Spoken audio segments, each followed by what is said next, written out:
ఒక IT job తెచ్చుకోవడానికి, అది కూడా coding side or programming side మనం జాబ్ స్టార్ట్ చేద్దాము, ఐటీ జాబ్ తెచ్చుకుందాం అనుకునే వాళ్ళకి ఒక కన్ఫ్యూజన్ ఉంటుంది. ఎందుకంటే మార్కెట్లో ఐటీ ఇండస్ట్రీలో చాలా ప్రోగ్రామింగ్ లాంగ్వేజెస్ ఉన్నాయి.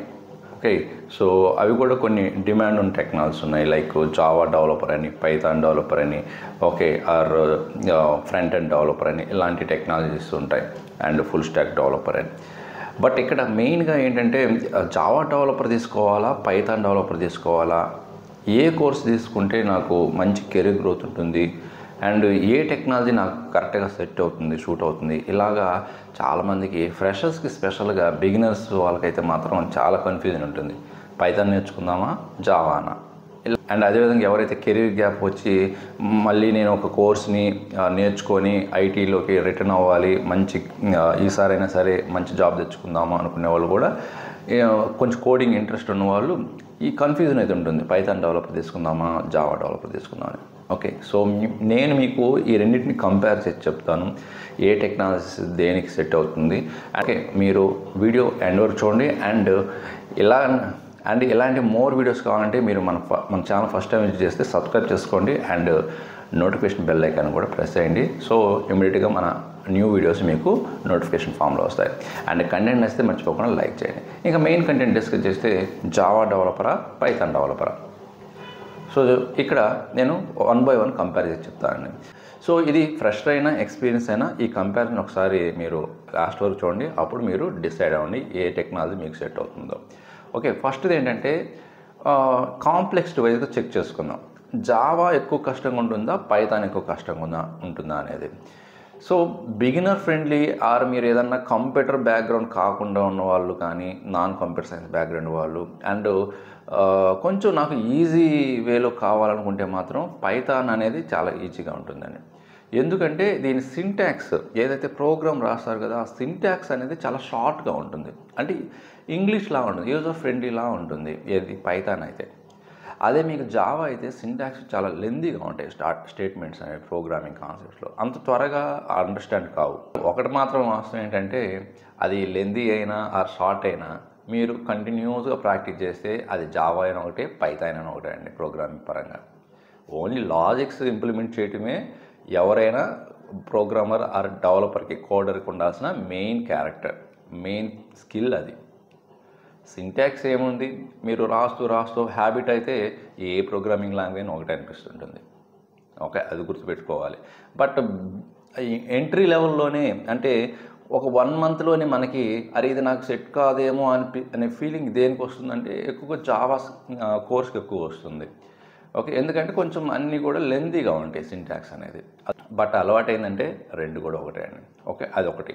అండ్ నెక్స్ట్ ఏంటంటే మరి ఈ జావా టెక్నాలజీని ఎక్కడ ఎక్కువగా యూజ్ చేస్తారు, అండ్ పైథాన్ డెవలపర్ టెక్నాలజీని ఎక్కడ ఎక్కువ యూజ్ చేస్తారు అంటే జావా డెవలప్మెంట్ ఎక్కువగా ఎంటర్ప్రైజ్ అప్లికేషన్స్ డెవలప్ చేయడానికి, అంటే మీకు బ్యాంకింగ్ అప్లికేషన్స్ కానీ, ఇన్సూరెన్స్ కానీ, టెలికామ్ కానీ, ఓకే, వెబ్ అప్లికేషన్స్ కానీ, అండ్ ఆండ్రాయిడ్ యాప్స్ డెవలప్ చేయడానికి కానీ, ఇలాగా ఈ జావా టెక్నాలజీ అనేది వేరియస్ ప్లాట్ఫామ్స్కి సపోర్ట్ చేస్తుందండి అండ్ యూజ్ చేస్తుంటారు. అదే మీకు పైథాన్ టెక్నాలజీ దేని మీద ఎక్కువ యూజ్ చేస్తుంటారంటే మీరు ఇప్పుడు రీసెంట్గా చూసే ఉంటారు, బాగా డిమాండ్ ఉన్నాయి. లైక్ డేటా సైన్స్ అని, ఏఏ ఇంజనీర్ అని, ఆటోమేషన్ వేలో కానీ, ఈవెన్ వెబ్ అప్లికేషన్ డెవలప్ చేయడానికి, ఇలాంటి వాటికి, అండ్ డేటా అనలిస్టు, డేటా ఇంజనీర్స్కి, అండ్ క్లౌడ్ స్క్రిప్టింగ్ రాయడానికి, ఇలాంటి లేటెస్ట్ టెక్నాలజీస్ మీద వర్క్ చేయాలనుకుంటే మాత్రం ఈ పైథాన్ స్క్రిప్ట్ ఎక్కువగా యూజ్ చేస్తుంటారు. ఇక్కడే మీకు ఒకటి అండర్స్టాండ్ అవ్వాలి, Java technology plus Python technology, Java developer, Python రెండు కూడా డిమాండ్ ఉన్నాయి ప్రజెంట్, ఎక్కువగా యూజ్ చేస్తుంటారు. ఎందుకంటే వెబ్ అప్లికేషన్స్ డెవలప్ చేయడానికి జావా టెక్నాలజీ చేస్తారు. ఈ డేటా సైన్స్ రిలేటెడ్వి, డేటా అనలిస్ట్, డేటా ఇంజనీరింగ్ అని, ఓకే, క్లౌడ్ టెక్నాలజీస్ అని, ఇవి లేటెస్ట్ టెక్నాలజీస్ అన్నిటికి కూడా పైథాన్ ఎక్కువగా యూజ్ చేస్తారు. సో రెండు డిమాండ్ ఉన్నాయి. బట్ ఏంటంటే ఫైనల్గా మీ ఏ డొమైన్ ఇంట్రెస్ట్ ఉంది, మీరు ఎటు సైడ్ వెళ్ళాలనుకుంటున్నారు, దాన్ని బేస్ చేసుకొని మీరు సెలెక్ట్ చేసుకోవాలి. శాలరీస్ దేనికి ఎక్కువ ఉంటాయంటే మోస్ట్లీ ఏంటంటే ఈ Java developer service based companies ఎక్కువగా హైర్ చేసుకుంటుంటాయి. లైక్ టీసీఎస్, ఇన్ఫోసిస్, యాక్సెంచర్, విప్రో అని, ఇలాగా చాలా సర్వీస్ బేస్డ్ కంపెనీస్ హైర్ చేసుకుంటే మీరు సపోజ్ 3 to 5 years ఎక్స్పీరియన్స్ అనుకోండి, మీకు అరౌండ్ 5 ఇయర్స్ వాళ్ళకి అరౌండ్ 15 lakhs వరకు అప్ టు 17 lakhs వరకు రావడానికి అవకాశం ఉంటుంది. అదే మీరు పైథాన్కి సంబంధించిన డేటా సైన్స్ అనో ఇంజనీర్ ఇలాంటివి అయితే ఇంకా ఎక్కువ ప్యాకేజ్ అయితే ఎక్కువ ఇలాంటి జాబ్స్కి అయితే క్లౌడ్ డెవాప్స్ 5 ఇయర్స్ వాళ్ళకి అరౌండ్ 18 నుంచి 20 lakhs దాకా కూడా రావచ్చు. అదే మీకు ప్రొడక్ట్ బేస్డ్ కంపెనీస్ అయితే 30 lakhs దాకా కూడా రావచ్చు అనమాట.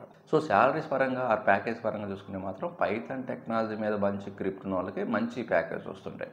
అండ్ ఇంకా ఫ్రెషర్స్కి ఏది బాగా సెట్ అవుతుంది అండ్ ఎక్స్పీరియన్స్ వాళ్ళకి ఏది బాగా సెట్ అవుతుందంటే చెప్పాను కదండి, ఎక్కువగా ఫ్రెషర్స్కి కంపెనీస్ స్టార్టప్ కానీ మిడ్ సైజ్ కంపెనీ కానీ సర్వీస్ బేస్డ్ కంపెనీ కానీ ఇవన్నీ కూడా మోస్ట్లీ ఏంటంటే జావా టెక్నాలజీకి ఎక్కువగా ప్రిఫర్ చేస్తున్నాయి కంపెనీస్. కోర్స్ పైథాన్ కూడా ఓకే, బట్ ఏంటంటే నేను చూసిన వాటిలో అండ్ నా అనాలిసిస్లో అండ్ మనకితో ఎక్కువ మంది మాట్లాడిన వాళ్ళు ఎక్కువగా కంపెనీస్ ఎక్కువగా ఎవరిని హైర్ చేసుకుంటున్నాయంటే ఫ్రెషర్స్ని జావా టెక్నాలజీ తెలుస్తున్నాను. ఓకే, సపోజ్ మీకు జావా తెలియలేదు అనుకోండి, పైథాన్ తెలిసిన తీసుకుంటాయి, బట్ అల్టిమేట్గా వాళ్ళకి ఏవైతే రిక్వైర్మెంట్స్ ఉంటాయో వాళ్ళకి ట్రైనింగ్ ఇచ్చి ఆ టాస్క్ని అసైన్ చేస్తుంటారు ఆ ప్రాజెక్ట్లోకి. బట్ మీకు జావా టెక్నాలజీ ఫ్రెషర్స్కి నాకు రికమెండెడ్ అనిపించింది. ఓకే, ఈవెన్ పైథాన్ ఇస్ కూడా ఓకే. సో అల్టిమేట్గా మీ కోడింగ్ మీరు లాజిక్ ఎలా రాస్తున్నారు అనేది వాళ్ళు చెక్ చేస్తారు ఇంటర్వ్యూ టైంలో. ఓకే, సింటాక్స్ అనేది డిఫరెంట్ ఉండొచ్చు డిఫరెంట్ టెక్నాలజీస్లో, బట్ మీరు ఇంప్లిమెంట్ చేసే వే ఎలా ఉందనేది వాళ్ళు చెక్ చేస్తారు, ఎలాగ ప్రాబ్లమ్ సాల్వ్ చేస్తున్నారని. ఓకే, అండ్ ఇంకా ఫ్యూచర్ గ్రోత్ పరంగా చూసుకుంటే ఈ జావా టెక్నాలజీ అనేది ఎప్పటి నుంచో ఉన్నది, ఓల్డ్ టెక్నాలజీ, అండ్ దానికి ఎప్పటికప్పుడు అప్డేటెడ్ వర్షన్స్ వస్తూనే ఉంటాయి. అది స్టేబుల్గా ఉంటుంది టెక్నాలజీ మాత్రం. ఓకే, మరి ఒక్కసారిగా ఎక్స్ప్లోడ్ అవ్వదు. ఓకే, బట్ ఈ డేటా సైన్స్ ఈ పైథాన్ టెక్నాలజీ సంబంధించిన ఫ్యూచర్ గురించి డిస్కస్ చేసుకుంటే నెక్స్ట్ 5 to 10 years ఎక్కువగా పైథాన్ టెక్నాలజీ తెలిసిన వాళ్ళకి మోర్ డిమాండ్స్, మోర్ ఓపెనింగ్స్, మంచి కెరీర్ గ్రోత్ ఉండొచ్చు. ఎందుకంటే ఇంకా అప్కమింగ్ ఇయర్స్లో ఇప్పటికే ఎక్కువగా డేటా సైన్స్, మిషన్ లెర్నింగ్ అని, ఏఐ టెక్నాలజీస్ అని, క్లౌడ్ అని ఇలాంటివన్నీ మంచి పాపులర్ అవుతున్నాయి. ఓకే, అవి ఇంకా నెక్స్ట్ 5 to 10 yearsలో ఇంకా ఎక్కువగా గ్రో ఉంటాయి. కాబట్టి పైథాన్ హైలీ రికమెండెడ్. బట్ ఒక్క మాట చెప్తానండి, జావా టెక్నాలజీ కానీ ఎవరైతే చేయగలుగుతారో, నేర్చుకొని ఉంటారో వాళ్ళు అదర్ ప్రోగ్రామింగ్ లాంగ్వేజ్ ఈజీగా నేర్చుకోగలుగుతారు. అలా చెప్పొచ్చు మనం ఒక్క మాటలో అయితే. ఏదైనా నేర్చుకోవచ్చు. పైథాన్ అయితే ఇంకా చాలా సింపుల్ అనిపించింది వన్స్ జావా కానీ నేర్చుకున్న వాళ్ళకి. అంటే మీరు రిక్వైర్మెంట్ ఫ్యూచర్లో ఇన్ కేసు మీరు జావాతో స్టార్ట్ చేసిన మీ కెరియర్ని పైథాన్ నేర్చుకోవడం పెద్ద విషయం కాదు. ఒక జస్ట్ 2-3 monthsలో ఈజీగా నేర్చుకోగలుగుతారు. సేమ్ కాన్సెప్టే, logic same, but syntax different అండి. ప్రోగ్రామింగ్ లాంగ్వేజ్ అన్నీ అంతే, సింటాక్సే డిఫరెంట్ ఉంటుంది. మిగతా అంతా కూడా ఆ కోడింగ్స్, ఆ loops concepts, arrays concepts, functions అని, ఎక్సెప్షన్ హ్యాండ్లింగ్ అని, మల్టీ థ్రెడింగ్ ఇవన్నీ కూడా సేమ్ పర్పస్ కోసం, సేమ్ బిజినెస్ లాజిక్స్ రాయడానికే, బట్ సింటాక్స్ డిఫరెంట్ ఉంటుంది. సో హోప్ఫుల్లీ మీకైతే అండర్స్టాండింగ్ అనుకుంటాను. ఈవెన్ ఆటోమేషన్ టెస్టింగ్ కూడా Selene with Java combination more openings ఉంటాయి, అండ్ సెలీన్ విత్ పైథాన్ కూడా ఓపెనింగ్స్ పర్లేదు ఉంటాయి. ఓకే, సో అదండి ఇన్ఫర్మేషన్. సో మీరు ఏ ప్రోగ్రామింగ్ లాంగ్వేజ్ నేర్చుకుంటున్నారో కామెంట్ రూపంలో తెలియచేయండి. కంటెంట్ నచ్చితే మీ ఫ్రెండ్స్కి సోషల్ మీడియా ప్లాట్ఫామ్లో షేర్ చేయండి. ఇంకొక మంచి యూస్ఫుల్ కంటెంట్ మళ్ళీ కలుద్దాం. Thank you very much.